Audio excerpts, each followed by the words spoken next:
Adrift in the Stormlands, my encounter with the Serpent Kingdom beneath the waves. I never believed the ocean could lose a man on purpose, until the night it took me. My name is Callan Ward, navigator of the research vessel Silverwind. We were charting a chain of uninhabited isles when a storm rose out of nowhere, black and boiling, as if the sea itself had decided to swallow the sky. Lightning shattered the mainmast, the deck split, and within minutes the Silverwind buckled beneath the waves. I remember the cold more than anything, the kind of cold that grips your bones and whispers that you don't have long. I held on to a broken panel of driftwood until exhaustion dragged me under. When I woke, I wasn't dead.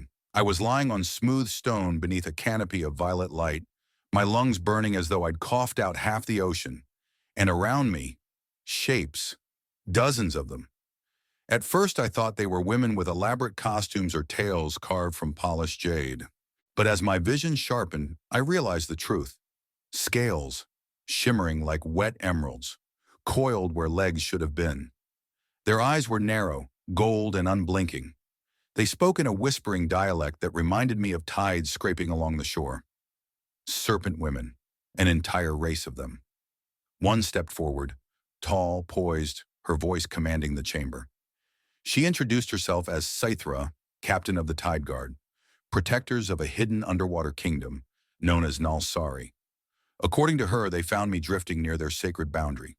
Trespassing, whether intentional or not, was a severe crime. I tried to explain the storm, the shipwreck, the fact that I was lucky to be breathing at all, but my words meant little.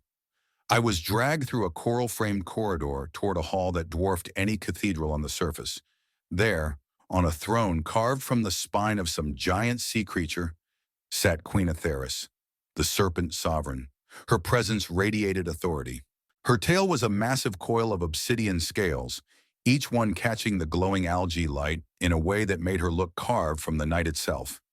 She studied me like a curious artifact rather than a person. "Surface dwellers rarely survive our waters," she said. "Those who do often bring misfortune." Sithra bowed. "He bears no weapons, no sigils, no crew. Then he comes alone in a time when we need allies," the queen murmured. She explained the kingdom's crisis. A vast underwater chasm had opened near their borders, something ancient stirring beneath it. For centuries, prophecies foretold that an outsider might arrive in the season of storms, one who could navigate the treacherous paths no serpent-born could survive. Apparently that outsider was me. I was not there to be punished. I was there to be tested. The queen commanded that I accompany a scouting party to the rim of the abyss. If I proved useful, if I lived, she would decide my fate. If not, the sea would reclaim me. I didn't have much of a choice. Sithra led me through tunnels of coral and crystal until we reached the gates of the deep. What lay beyond them was nothing short of surreal. Forests of kelp that glowed faintly blue, schools of fish that shifted like living mirrors, ruins of ancient stone veiled by drifting sand. But beauty wasn't what we were there for. We reached the chasm by nightfall. The water around it pulsed with heat, the darkness below swirling like something alive. As the serpent warriors formed a perimeter, the ground trembled beneath us. A massive fin, jagged, scarred, rose from the pit. Something primordial was ascending. Sithra hissed an order, and in the chaos that followed, I spotted an old anchor chain woven with their ceremonial runes, meant to hold the creature back temporarily. But the warriors couldn't get close. The creature's thrashing was too violent. I acted on instinct. I sprinted forward, grabbed the chain, and hurled it across a ridge. The runes flared, the chain tightened, and the creature let out a roar that shook the seabed. With the combined effort of the serpent warriors pulling against my makeshift anchoring point, the beast was forced back into the abyss, sealed at least for now. When we returned to Nalsari, battered and breathless, the queen regarded me with a different expression. Respect. "You came to us as a castaway," she said, "but you proved yourself a shield to my people. For that, the kingdom owes you a debt."